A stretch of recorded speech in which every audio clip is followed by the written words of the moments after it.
Olá, meu amado, graça e paz. Como é que você está? Eu espero que você esteja bem. Eu gostaria de trazer uma palavra que eu acredito vai confrontar o seu coração.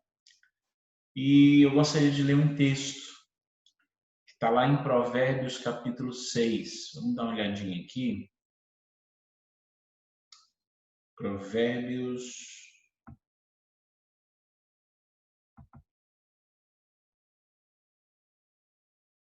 Vamos lá. Provérbios capítulo 6, versículo 16 ao 19.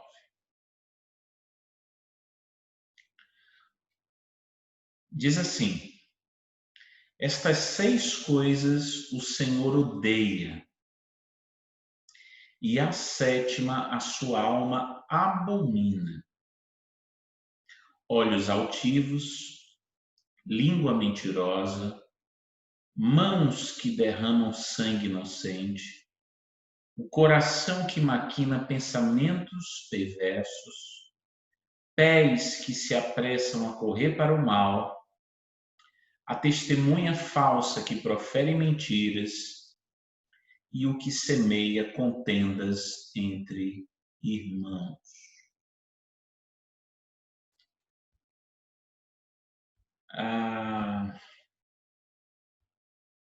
Esse texto é muito forte, né? É um texto assim pesado, né? Então, esse texto diz que existem 6 coisas que Deus odeia. Talvez você esteja indagando, pastor, é possível Deus odiar, já que Ele é amor?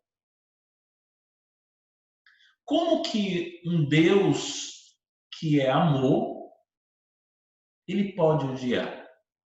Isso é possível? É possível. Porque, meu amado, apesar de Deus ser amor, tudo que é contrário ao amor, ele odeia. Porque tudo que é contrário ao amor é contrário ao que ele é contrário à sua natureza. Então, é possível sim Deus odiar. Mas aqui esse texto não diz que ele odeia pessoas. Ele odeia atitudes. Atitudes contrárias ao amor. Mas a Bíblia diz que ele odeia o ímpio, ele odeia o pecador, realmente. Eu até gostaria de ler esse texto. Vamos dar uma olhadinha aqui. No Salmo 11, versículo 5. Diz assim: o Senhor prova o justo, mas o ímpio e a quem ama a injustiça, a sua alma odeia. Texto também muito forte. Meu amado, realmente, Deus, ele odeia. Mas não é a pessoa em si. É o que ela pratica. É por isso que esse texto fala da prática dessa pessoa, da prática do ímpio. Ele pratica iniquidade, ele pratica injustiça. Então, é a injustiça que faz Deus odiar. Da mesma forma, o pecador. Pecador é aquele que pratica constantemente o pecado. E é aquele que não se arrepende do pecado que comete. Então, meu amado, o objeto do ódio de Deus é o pecado, é a maldade. E por toda a Bíblia, você vai ver um Deus de amor que odeia muitas coisas. Não adianta a gente tentar romancear a Bíblia, dizer, olha, mas não é bem assim, o texto original não diz que Deus odeia. Não, Deus odeia sim. O problema é que a gente tem uma noção errada, tanto de amor como também de ódio. E isso tudo por causa do pecado. A gente não consegue, meu amado, amar de forma perfeita. E também a gente não consegue odiar da forma perfeita. Mas Deus consegue amar e odiar perfeitamente, porque Ele é Deus. Deus consegue odiar sem uma intenção pecaminosa. Mas vamos para o texto que realmente é o que importa. Existem 6 coisas. A Bíblia diz que existem 6 coisas que Deus odeia. E a 7ª, a alma dele abomina. Então, vamos falar rapidinho sobre cada uma dessas 7 coisas. Anotei aqui para não me perder. A primeira coisa que Deus detesta são os olhos altivos. Olhos altivos. Qual é o tipo de pessoa que tem os olhos altivos? É a pessoa, meu amado, que se enxerga além do que ela é. E quem é que se vê além do que é? É o soberbo. A soberba, meu amado, é uma deficiência oftalmológica existencial. Soberba é um problema de visão. O soberbo, por ter olhos altivos, sempre que ele olha para alguém, ele enxerga esse alguém menor do que ele é. E quando ele olha para si mesmo, ele enxerga maior do que todo mundo. Isso é uma doença de visão, é uma doença oftalmológica que vai desembocar na existência dessa pessoa. E a Bíblia diz que Deus odeia essa visão equivocada de si mesmo e do outro.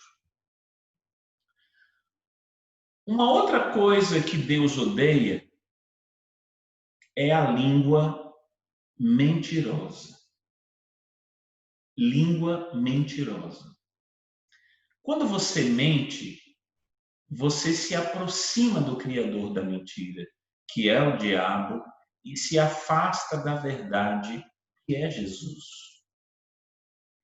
Meu amado, mentiroso, ele caminha, ele percorre, ele anda na geografia da ilusão. Ele mente para se beneficiar. Nem que ele desconstrua a vida de alguém, mas ele pensa apenas nele. Ele mente também para fugir de algum problema. Ele mente também para criar um personagem para que todos admirem ele, quando na verdade ele não é nada disso. Ele mente também porque ele sabe que aquilo que ele quer fazer é errado, então ele pratica esse erro e ele esconde de todo mundo. O mentiroso, meu amado, ele é um alimentador de ilusões. Então, Deus odeia a língua mentirosa.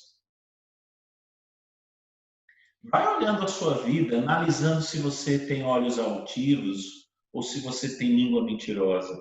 Porque essa palavra é uma palavra de confronto. Mas é tão ruim você praticar algo que Deus odeia. Ele não é que ele não gosta, a Bíblia diz que ele odeia. Então a gente precisa tomar muito cuidado com as nossas atitudes, com as nossas práticas, com as nossas ações. A terceira coisa que Deus odeia são as mãos que derramam sangue inocente. O que é isso? O que é uma mão que derrama sangue inocente? É quando você utiliza a inocência de alguém para tirar algo desse alguém. É quando você utiliza o seu poder de manipulação para se beneficiar de algo que uma pessoa tem e ela não percebe a sua intenção maldosa.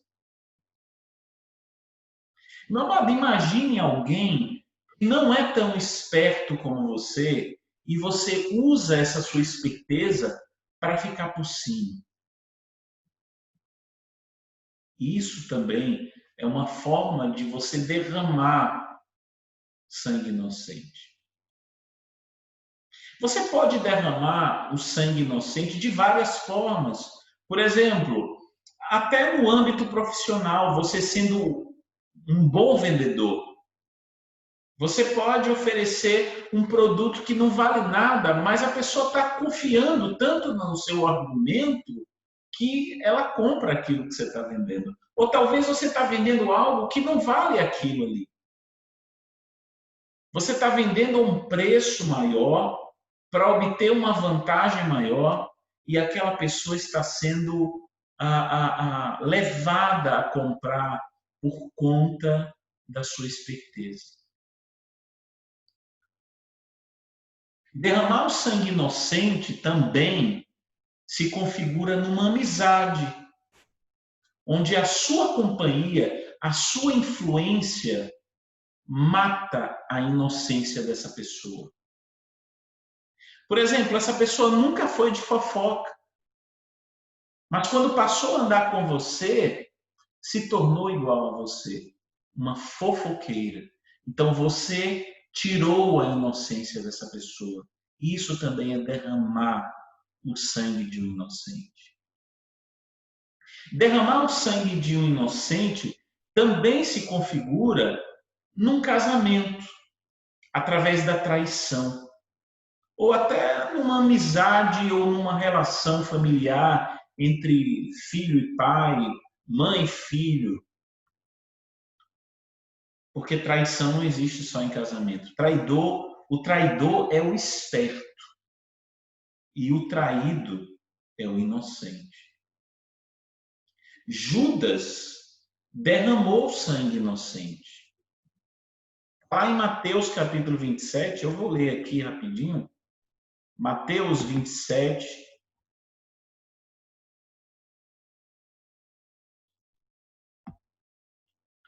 Mateus 27.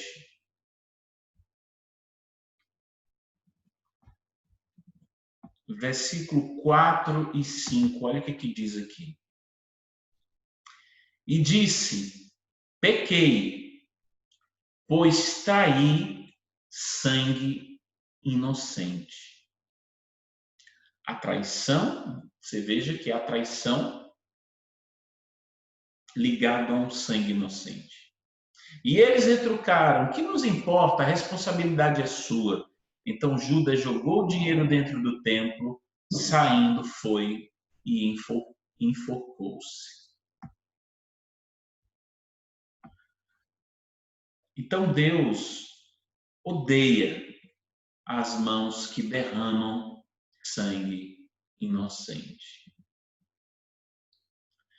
A quarta coisa que Deus odeia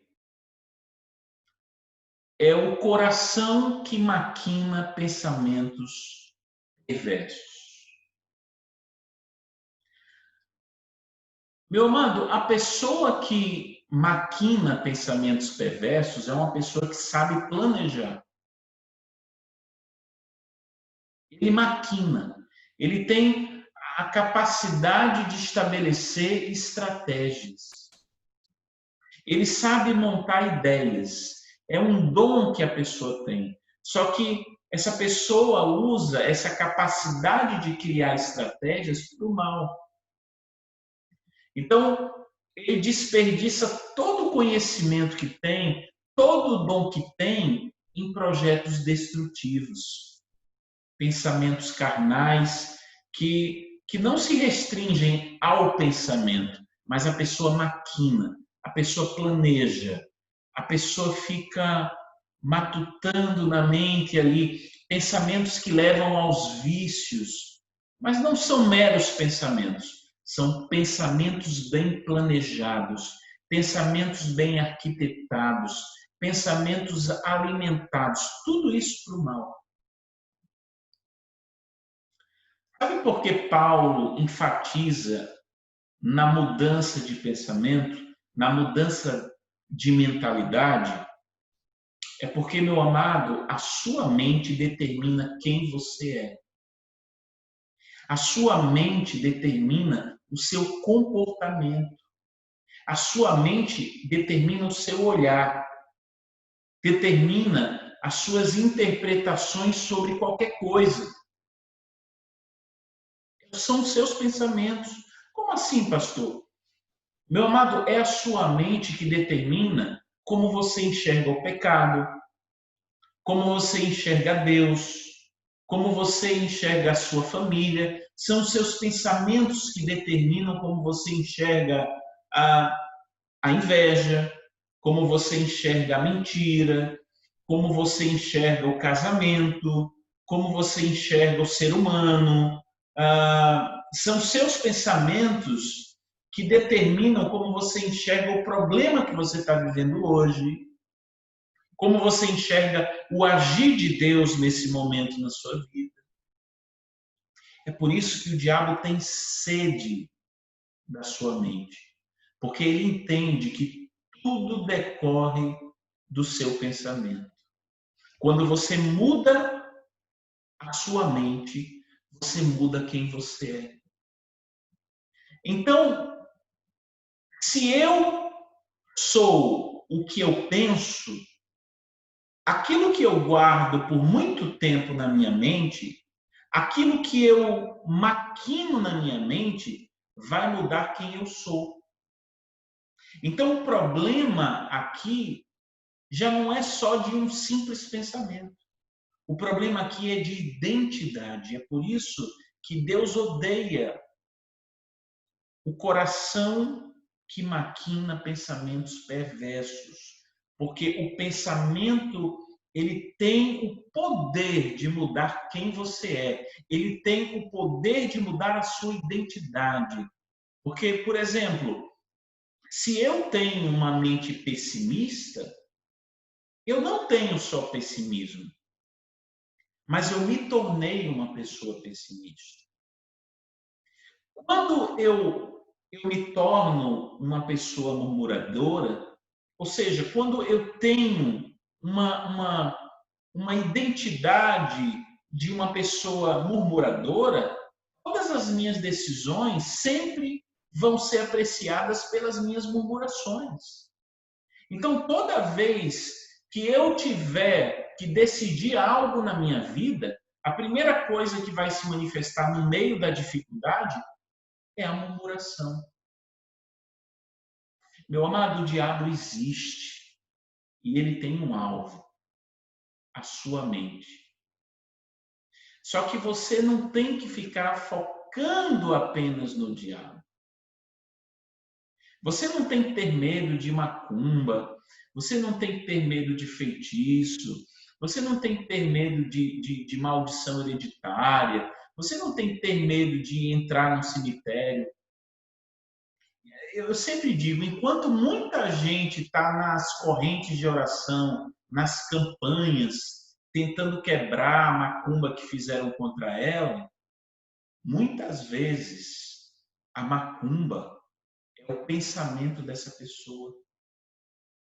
Muita gente tem medo de macumba, mas você tem que ter medo é do seu pensamento, porque é o pensamento errado que escraviza a nossa vida.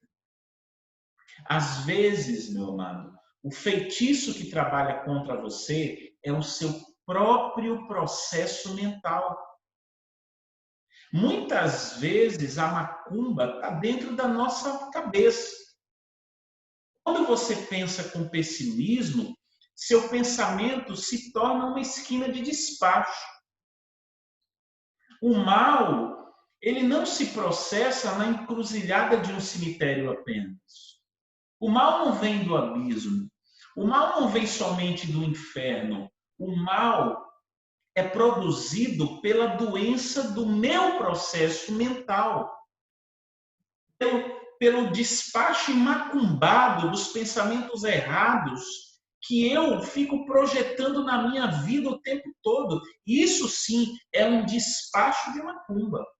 Mente duvidosa, mente incrédula, mente preguiçosa, mente pessimista, mente negativa, tudo isso é despacho de macumba que está aqui dentro. É por isso que Deus odeia o coração que maquina pensamentos perversos. A quinta coisa que Deus odeia são os pés que se apressam a correr para o mal. Os pés que se apressam a correr para o mal. Meu amado, você já percebeu que existem pessoas que, diante de uma tentação, elas lutam contra, elas procuram sempre fugir do pecado, mas existem outras que, ao invés de fugirem do pecado, elas correm para cima do pecado. Pastor, mas o pecado é um mal? Sim. Paulo disse o quê? O mal que eu não quero fazer, eu acabo fazendo. Esse mal é o pecado. Meu querido, existem pessoas que reclamam muito que nunca se libertam do pecado. Mas eu conheço centenas de pessoas ao longo desses 20 anos de ministério, de pessoas que vivem reclamando de nunca se libertarem do pecado. Mas muitas delas, você percebe que elas não vigiam. Elas correm para cima do pecado, alimentando pensamentos, olhando o que não devem, ouvindo o que não devem, indo em lugares que não deveriam ir, acessando sites que não deveriam acessar, desenvolvendo conversas que não deveriam desenvolver, brincando com coisas que não deveriam brincar. E há pessoas que, se o pecado não for até elas, elas vão até o pecado. O diabo não se dá o trabalho nem de tentá-las, elas buscam, elas correm para cima do pecado. São pessoas que não sabem o que significa arrependimento, não sabem o que significa lamentar pelo pecado, chorar por um pecado, porque entristeceu o coração de Deus. Essas pessoas só sabem o que é o prazer que o pecado proporciona. Depois ficam com uma espécie de remorso, pedem perdão a Deus da boca para fora e de um tempo depois pecam novamente. Ah, mas o cristão ele não peca? Peca. Mas ele não corre atrás do pecado. Ele não fica buscando o pecado. Ele não fica procurando uma oportunidade para sentir o prazer da carne. Então, meu amado, a Bíblia diz que Deus odeia os pés que se apressam a correr para o mal. E a sexta coisa que Deus odeia é a testemunha falsa que profere mentiras. Testemunha falsa que profere mentiras. Primeiro, a gente precisa entender o que é uma testemunha. Meu amado, testemunha é alguém que assiste um fato. E esse alguém que assistiu aquele fato ele atesta a veracidade desse fato, ou seja, esse alguém, ele confirma que viu, porque se não confirmasse, não seria chamada de testemunha. Então, a testemunha falsa que profere mentiras é a testemunha que viu algo e diz que não viu. Ou então, o contrário, ela não viu nada e diz que viu. E geralmente isso acontece para prejudicar alguém. A calúnia, por exemplo, é uma atitude de uma testemunha falsa. A calúnia, meu amado, é quando alguém acusa a outra de algo que ela não fez. Mas a testemunha falsa, ela diz que viu esse alguém fazendo. E a Bíblia diz que Deus odeia a testemunha falsa que profere mentiras. E tem a sétima coisa que Deus não detesta. A Bíblia diz que essa sétima coisa, a alma de Deus abomina. É como se essa sétima coisa fosse o cúmulo do absurdo. É como se essa sétima coisa causasse mal-estar no próprio Deus. E o que é que causa mal-estar em Deus? A Bíblia diz que é a pessoa que semeia contenda entre irmãos. A pessoa que semeia contenda entre irmãos. Preste atenção nesse finalzinho. Essa pessoa é uma assassina de reputações.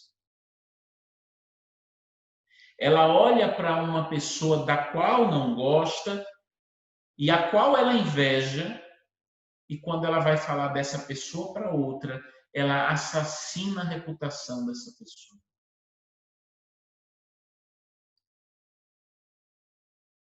Esse ser é um maldizente, ele é um fofoqueiro, ele causa inimizade entre os irmãos, porque com a fofoca dele, ele faz uma pessoa se desentender com a outra.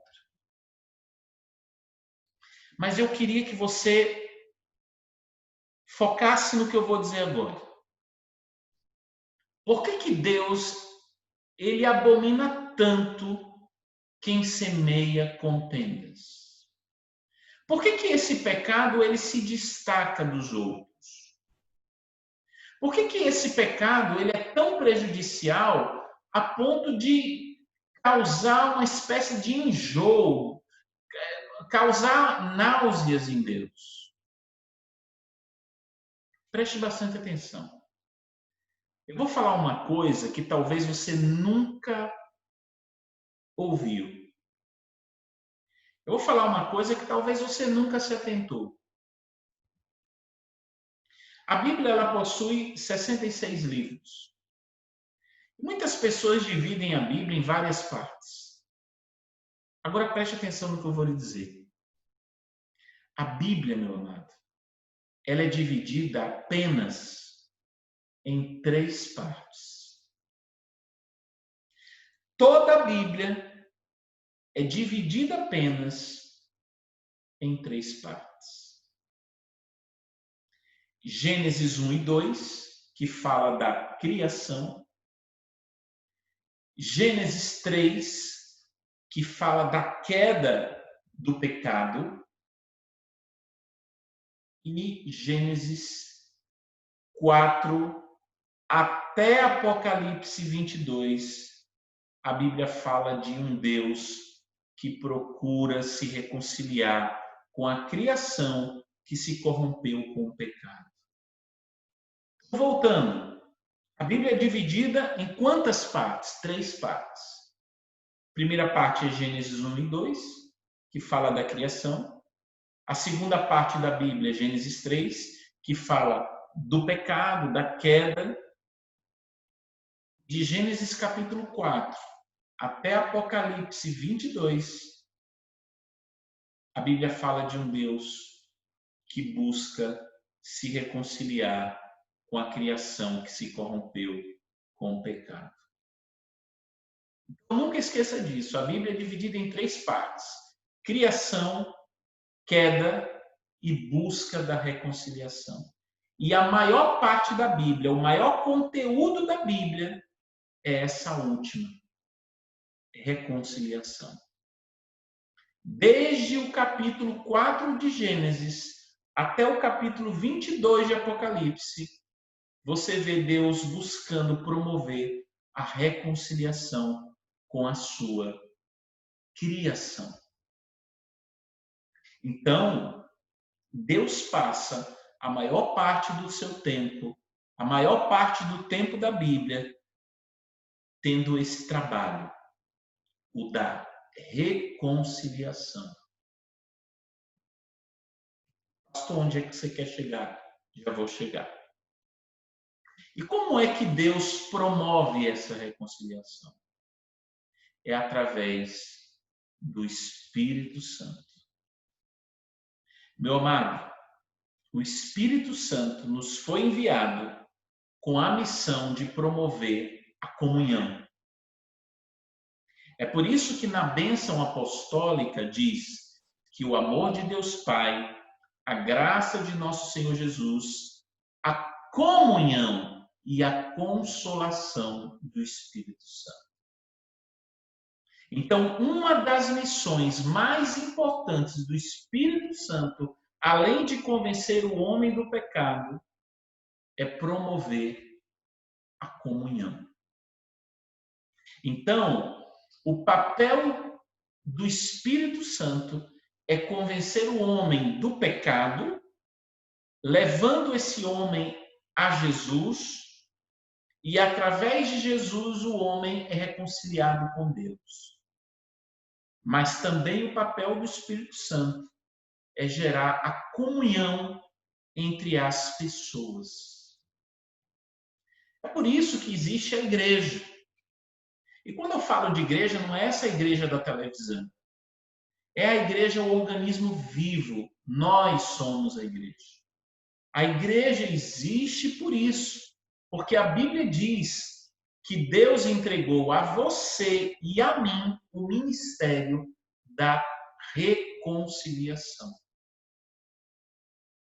Meu amado, Jesus morreu. Depois ressuscitou, mas ele antes morreu. E ele morreu. Por que ele não morreu, por exemplo, apedrejado? Aí você diz, não, porque ele foi condenado como criminoso, e os criminosos da época eram crucificados, sim, mas alguns também eram apedrejados. Jesus morreu na cruz. E é por isso que a cruz de Cristo ela é constituída por 2 travessas de madeira. A cruz de Jesus foi constituída por 2 travessas de madeira. Porque a cruz, ela reconcilia na verticalidade o homem a Deus e na horizontalidade o homem ao homem. Que coisa linda. É por isso que existe a cruz, nos reconciliando verticalmente com o Criador e reconciliando o homem com o homem. Então, a missão do Espírito Santo é promover a reconciliação do homem com Deus através de Jesus e do homem com o homem. Isso acontece através do Espírito Santo. Aí eu termino perguntando: o que é que isso tudo que você falou tem a ver com a sétima coisa que Deus abomina, a alma dele abomina, ele fica, ele causa uma espécie de mal-estar nele. Por que Deus abomina o que semeia contenda entre os irmãos? É porque, meu amado, a pessoa que semeia contenda entre os irmãos, ele trabalha contra o Espírito Santo. Aquilo que o Espírito Santo procura unir, aquele que semeia contenda entre os irmãos procura separar. O Espírito Santo reconcilia e o que semeia contenda divide. O que semeia contenda entre os irmãos não trabalha só contra os irmãos, ele também trabalha contra o Espírito Santo. O que semeia contenda entre os irmãos não é apenas inimigo dos irmãos, ele também é inimigo do Espírito Santo. É por isso que Deus o abomina. E eu termino essa palavra com uma pergunta. E essa pergunta é muito séria. A Bíblia diz que todo pecado, toda blasfêmia será perdoada. Claro, sendo confessado. Todo pecado, toda blasfêmia será perdoada. Com exceção da blasfêmia do pecado contra o Espírito Santo. E a pergunta que eu faço é: qual é o pecado contra o Espírito Santo que é imperdoável? Meu amado, eu sempre ensinei que o pecado contra o Espírito Santo, onde não há perdão, é o de não crer em Jesus. Por quê? Porque a Bíblia diz que o Espírito Santo vem, ele já veio, mas no texto diz que o Espírito Santo vem para convencer o homem do pecado, da justiça e do juízo. Aí a Bíblia diz assim: do pecado, porque não creem em Jesus. Então o Espírito Santo vem convencer o homem do pecado, porque esse homem não crê em Jesus. Então, pecado contra o Espírito Santo não é xingar o Espírito Santo. Tem gente que, talvez no momento de raiva, xingou Deus, xingou o Espírito Santo e acha que não tem perdão. Não. Pecado contra o Espírito Santo é quando o Espírito Santo apresenta Jesus a alguém e esse alguém rejeita Jesus. Isso é o pecado contra o Espírito Santo. Certo, e o que é que isso tem a ver com o que Deus abomina? Meu amado, ultimamente eu venho percebendo que pecar contra o Espírito Santo não é só alguém rejeitar Jesus, mas também o que semeia contenda entre os irmãos também peca contra o Espírito Santo. Porque esse que semeia contenda, ele procura desfazer o que o Espírito Santo veio fazer. Reconciliar o homem com o homem. A pessoa com a pessoa. Pense comigo. Se eu estou fazendo algo e você tenta me prejudicar, você pecou contra mim. E se você tenta prejudicar o que o Espírito Santo veio fazer, você pecou contra ele. Então, meu amado, a palavra de hoje